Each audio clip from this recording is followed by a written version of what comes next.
Atenção, radialistas de todo o Brasil. É hora de noticiar os fatos que ajudam a construir um novo país. Direto dos estúdios da Empresa Brasil de Comunicação em Brasília, vem aí a Voz do Brasil.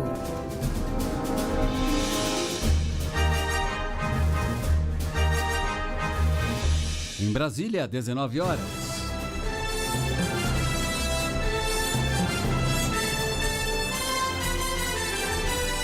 Está no ar a Voz do Brasil.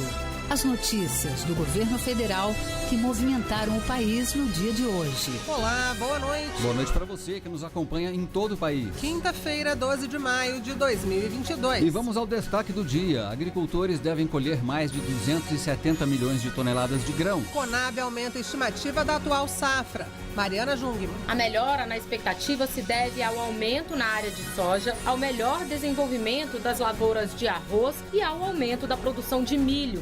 Liberados mais de 860 milhões de reais para o Plano Safra. Gabriela Noronha. Os recursos vão atender programas do Ministério da Agricultura, como o Pronaf, e operações de custeio, comercialização e investimentos do Plano Safra. E você também vai ouvir na Voz do Brasil. Setor de serviços tem crescimento em março. E chega ao maior índice em quase 7 anos. Acessar serviços do governo de casa pelo computador ou celular. Vamos falar sobre o trabalho que facilita o cotidiano de milhões de brasileiros em uma entrevista ao vivo com o presidente do Serpro, Gileno Gurjão Barreto. Hoje, na apresentação da Voz do Brasil, Gabriela Mendes e Nazi Brum. E assista a gente ao vivo pela internet. Acesse voz.gov.br. Você provavelmente já acessou alguns serviços digitais como a Carteira Nacional de Habilitação ou o Registro Nacional de Veículos. E por trás dos aplicativos do governo que facilitam o dia a dia dos brasileiros está o trabalho do SERPRO, o Serviço Federal de Processamento de Dados. Para conhecer mais sobre a empresa e os serviços que ela presta, nós conversamos aqui ao vivo com o presidente do SERPRO, Gileno Gurjão Barreto. Boa noite, presidente. Boa noite, Nazi. Boa noite, Gabriela. Boa noite a todos os nossos concidadãos brasileiros que nos ouvem. Pois é, presidente, o SERPRO foi criado em 1964 e hoje a empresa é considerada uma das maiores organizações públicas de tecnologia da informação do mundo. Qual que é a dimensão dos serviços prestados pelo SERPRO? Olha, Nazi, o SERPRO, ao longo dessa história, ele evoluiu não só de ser uma empresa voltada exclusivamente para a Fazenda, para o Ministério da Fazenda, mas para uma empresa que atende a todo o governo brasileiro. Então, o SERPRO hoje ele presta serviços, de tecnologia da informação para o Ministério da Infraestrutura, para o Ministério das Minas e Energia, para o Ministério da Agricultura, obviamente também para o Ministério da Economia, e disponibiliza hoje praticamente 4.900 serviços digitais para os cidadãos brasileiros por meio do GovBR. Agora, presidente, qual o investimento para fazer todo esse trabalho? Equipamento, pessoal? Olha, o SERPRO ele tem hoje 7.800 empregados no seu quadro, são 7.800 técnicos. O SERPRO é uma empresa que tem receitas da ordem de 3 bilhões e meio de reais e ela investe, tem um parque tecnológico avaliado em mais de 1 bilhão de reais, investe de 300 a 400 milhões de reais por ano em equipamentos, em hardware, em computadores e em tecnologia, em software, em programas que viabilizam esses sistemas que nós oferecemos, que disponibilizamos para o cidadão brasileiro. Agora, presidente, como é que é a estrutura física do SERPRO? Ele está presente em todos os estados brasileiros? Como é que funciona? Olha, o SERPRO não está presente em todos os estados brasileiros, mas está presente em 11 estados brasileiros. São 11 regionais. Então, não só Brasília, mas São Paulo, Belo Horizonte, Rio de Janeiro, Recife. O SERPRO tem uma presença nacional, inclusive para atender o governo federal, que tem, obviamente, a sua abrangência em todo o território nacional. Como o senhor acabou de falar, o governo já digitalizou 4.900 serviços oferecidos ao cidadão. E o SERPRO trabalhou no desenvolvimento de muitos deles. Quais que a gente pode destacar aqui? Olha, eu acho que o mais conhecido pelos brasileiros, são os sistemas da Receita Federal do Brasil. Então, toda vez que nós fazemos uma declaração de imposto de renda, nós acessamos o SERPRO. Mas mais recentemente nós disponibilizamos para os cidadãos, para os contribuintes também o imposto de renda pré-preenchido, a declaração de imposto de renda pré-preenchida.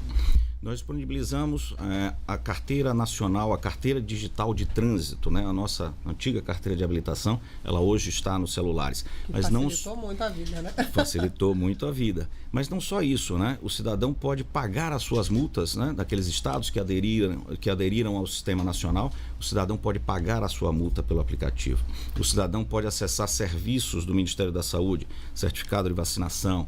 O cidadão pode acessar por meio do GovBR, dessa grande plataforma que nós desenvolvemos, uma série de outros serviços. Nós temos também, mais recentemente, nós concluímos os testes do embarque mais seguro. Então, em breve nós disponibilizaremos junto com a Infraero um serviço de acesso às plataformas de embarque dos aeroportos por meio de reconhecimento biométrico. Então há uma infinidade de serviços que o SERPRO tem a honra de participar e oferecer para os cidadãos. Agora, diretor, muita gente tem a curiosidade, né? Como é que é o processo de desenvolvimento de um serviço como esse que vai facilitar a vida do cidadão? É um processo demorado, é sob demanda? Como é que acontece? Olha, é um processo complexo. Nós começamos algo que nós chamamos de ciclo de desenvolvimento, né? Então, primeiro nós conversamos com aquele órgão, né, da administração pública que deseja digitalizar ou que deseja, né, oferecer um novo serviço ao cidadão. A partir daí nós definimos os requisitos junto com o nosso cliente, junto com aquele órgão. Depois nós passamos para a arquitetura, né? Nós temos a arquitetura dos sistemas, o design dos sistemas. A gente tem que moldar aquele sistema a uma certa infraestrutura de equipamentos, né? Ele tem que estar disponível para o cidadão 24/7. Né? Os níveis de serviços têm que ser de 24 horas por dia.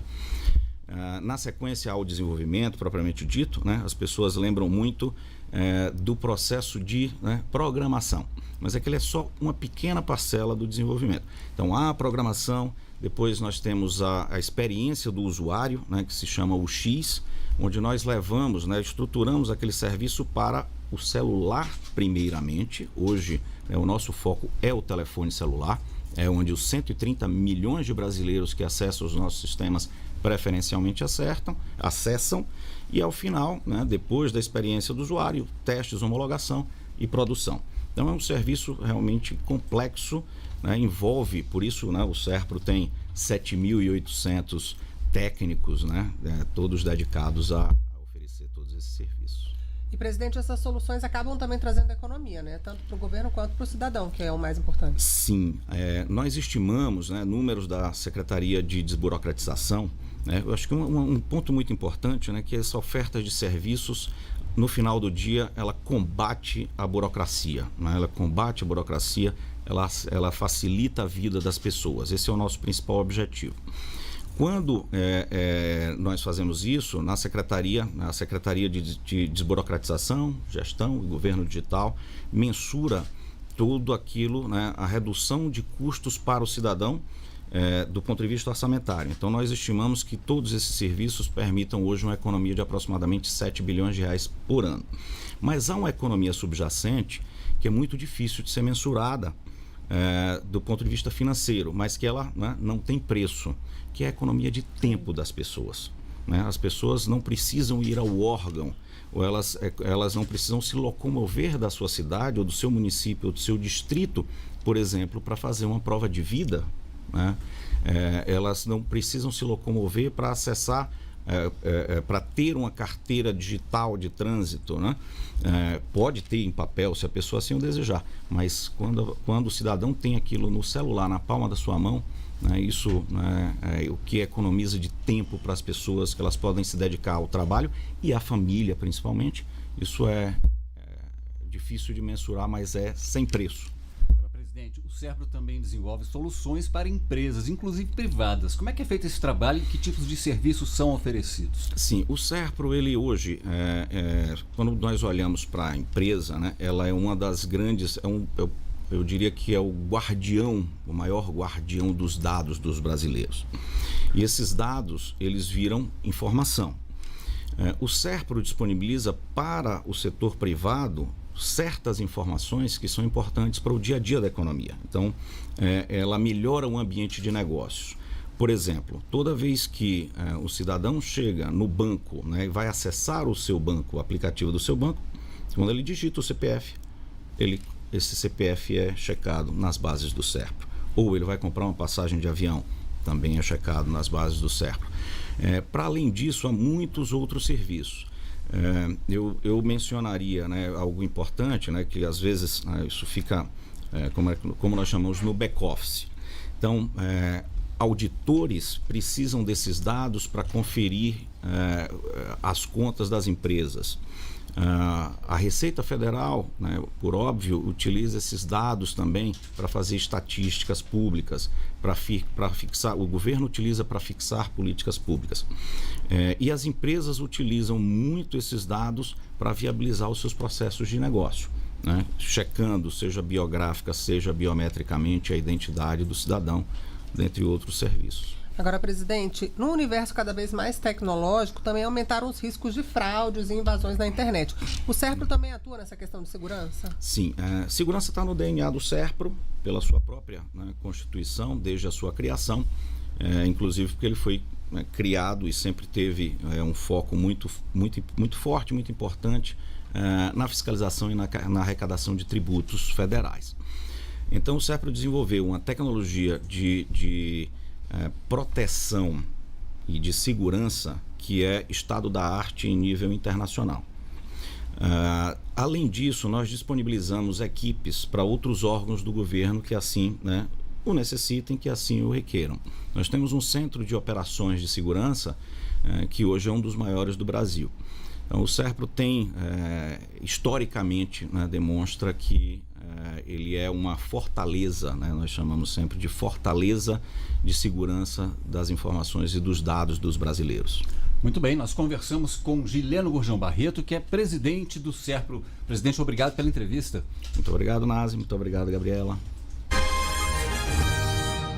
O Brasil deve colher mais de 270 milhões de toneladas de grãos nesta safra. Um aumento de quase 6% em relação à safra passada. A previsão é da Conab, a Companhia Nacional de Abastecimento. A expectativa para a safra 2021-2022 melhorou de março para abril. A Companhia Nacional de Abastecimento, a Conab, prevê que serão colhidos 270 milhões e 200 mil toneladas de grãos até julho. A estimativa no mês passado era de cerca de 850 mil toneladas a menos. A melhora na expectativa se deve ao aumento na área de soja, ao melhor desenvolvimento das lavouras de arroz e ao aumento da produção de milho, que deve chegar a quase 115 milhões de toneladas. O diretor de Informações Agropecuárias e Política Agrícola da Conab, Sérgio Dizem, afirma que as lavouras de milho ainda podem sofrer impactos do clima e considera que é importante acompanhar a evolução do plantio do grão.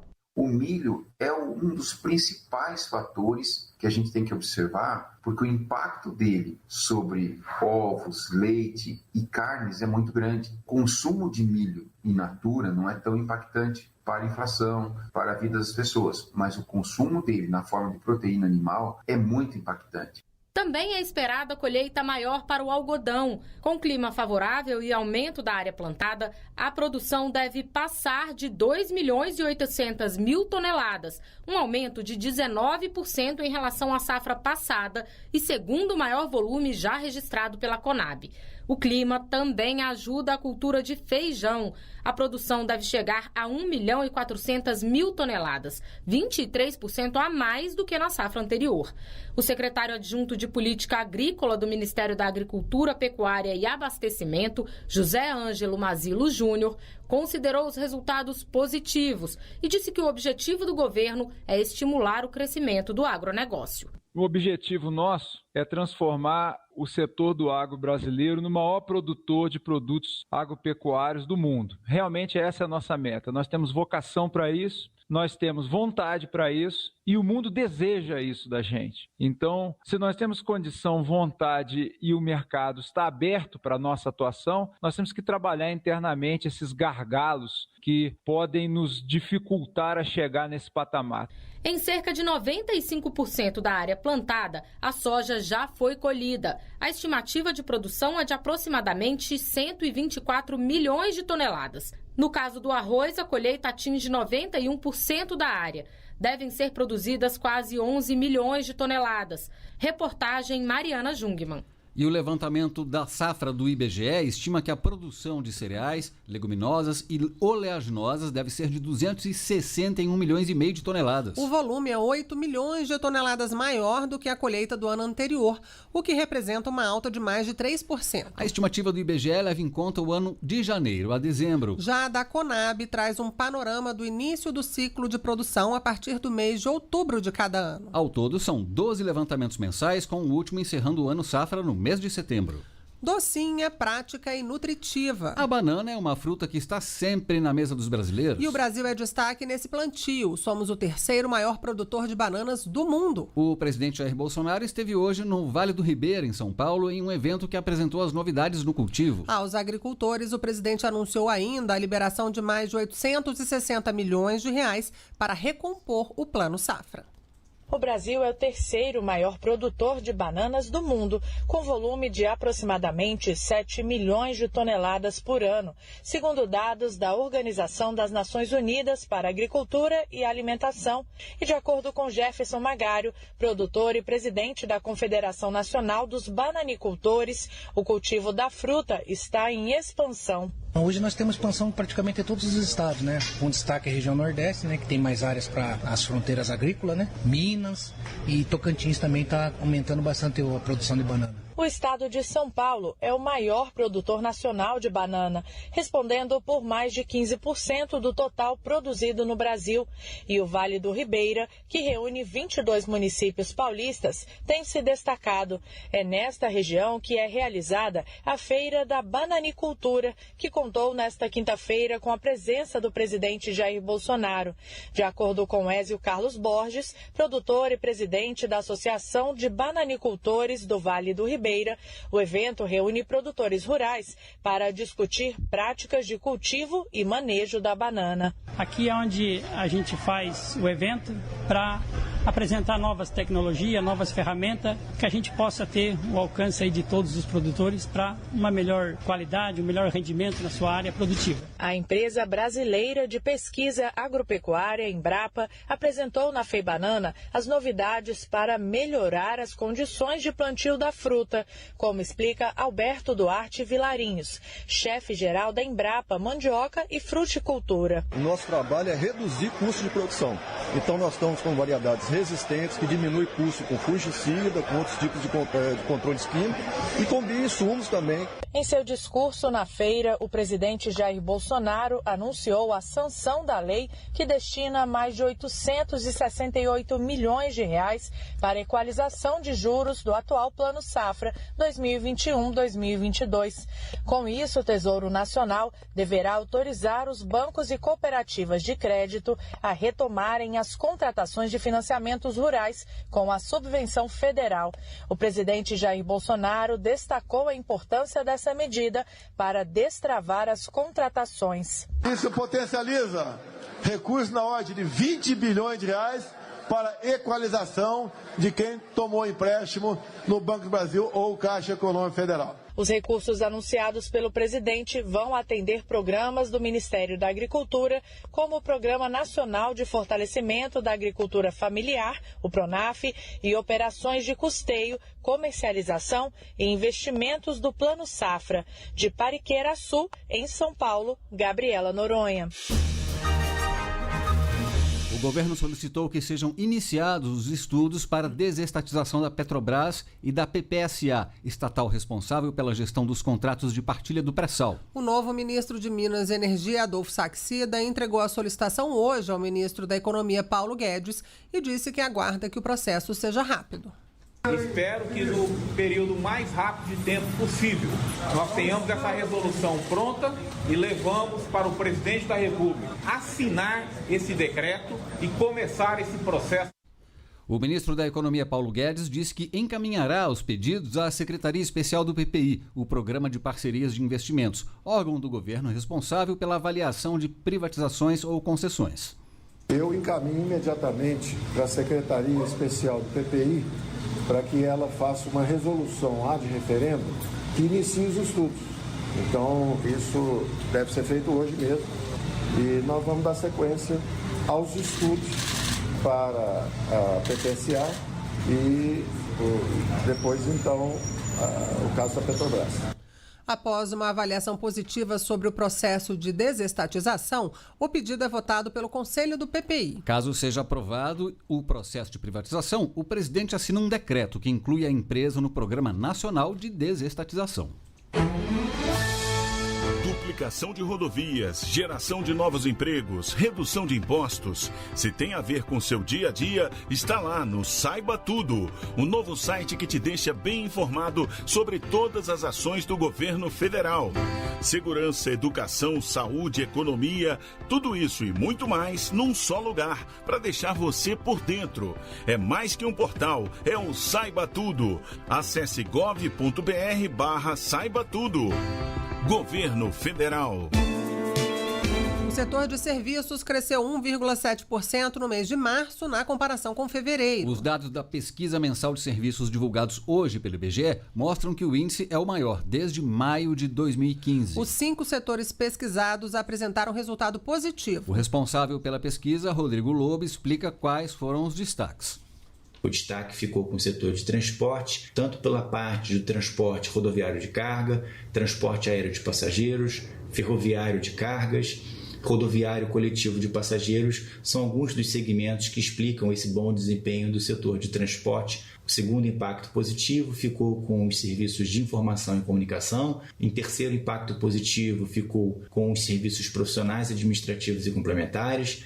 O quarto impacto positivo ficou com os serviços prestados às famílias, liderados pela parte de hotéis, restaurantes e serviços de buffet. E, por último, o setor de outros serviços, liderados pelos serviços financeiros auxiliares. Na comparação com março de 2021, o setor de serviços avançou 11,4%. Considerando os 3 primeiros meses do ano, a alta foi de 9,4% em relação ao mesmo período do ano passado. O Farmácia Popular distribui remédios gratuitos ou mais baratos para milhões de brasileiros todos os anos. Presente em quase 4.400 municípios, o programa conta, a partir de agora, com um novo modelo de auditoria informatizado para casos com suspeita de irregularidades. Foram mais de 20 milhões de pacientes atendidos pelo Farmácia Popular só no ano passado. Gente como Dona Marlúcia Soares de Almeida, copeira, que pega de graça medicamentos para ela, que tem diabetes, e para o marido, que sofreu um infarto. Ela conta que se não fosse o programa, os gastos com remédios iam pesar muito no orçamento. Só eu que estou trabalhando, então seria bem difícil, né? A gente não teria como pagar tanto remédio. O programa Farmácia Popular do Brasil, coordenado pelo Ministério da Saúde, garante o acesso da população aos medicamentos. Segundo Alexandre Batista Leite, farmacêutico em Brasília, grande parte do movimento na drogaria em que ele trabalha é por causa do programa. Principalmente os idosos usam bastante mesmo. Se eles têm direito ao benefício, eles podem vir que a gente consegue passar para ele o programa todo. O Farmácia Popular tem 18 anos. Agora o programa ganha um sistema digitalizado de fiscalização. O processo de auditoria vai ser mais ágil quando houver suspeita de irregularidades, como explicou o diretor do Departamento Nacional de Auditoria do SUS, Cláudio Costa. Esperamos que com esse novo modelo, principalmente as auditorias que caiam no fator de risco muito baixo ou médio, sejam executadas num prazo muito curto. E com isso, o tempo entre o bloqueio da farmácia e a auditoria vai ser reduzida a um prazo muito drástico, né? E aí a farmácia, no caso, poderia voltar a dispensar medicamentos num prazo mais curto entre o bloqueio e a efetiva auditoria. O novo modelo lançado nesta quinta-feira cria o procedimento de análise informatizada. O ministro da Saúde, Marcelo Queiroga, destacou a importância da portaria para identificar irregularidades. Temos que ser protagonistas, temos que utilizar o poder do Estado para identificar aqueles que se colocam na frente da concretude das políticas públicas. Além dos medicamentos gratuitos para hipertensão, diabetes e asma, o programa oferece mais 11 itens com preços até 90% mais baratos, utilizados em tratamentos como rinite e mal de Parkinson, e também contraceptivos e fraldas geriátricas para incontinência urinária. O Farmácia Popular está presente em quase 31 mil drogarias secretarias distribuídas em mais de 4 mil municípios brasileiros. Reportagem Luciana Colares de Holanda. E essas foram as notícias do governo federal. Uma realização da Secretaria Especial de Comunicação Social do Ministério das Comunicações. Com produção da Empresa Brasil de Comunicação. Fique agora com as notícias do Poder Judiciário e do Congresso Nacional. Uma boa noite. Perdão, uma boa noite para você e até amanhã.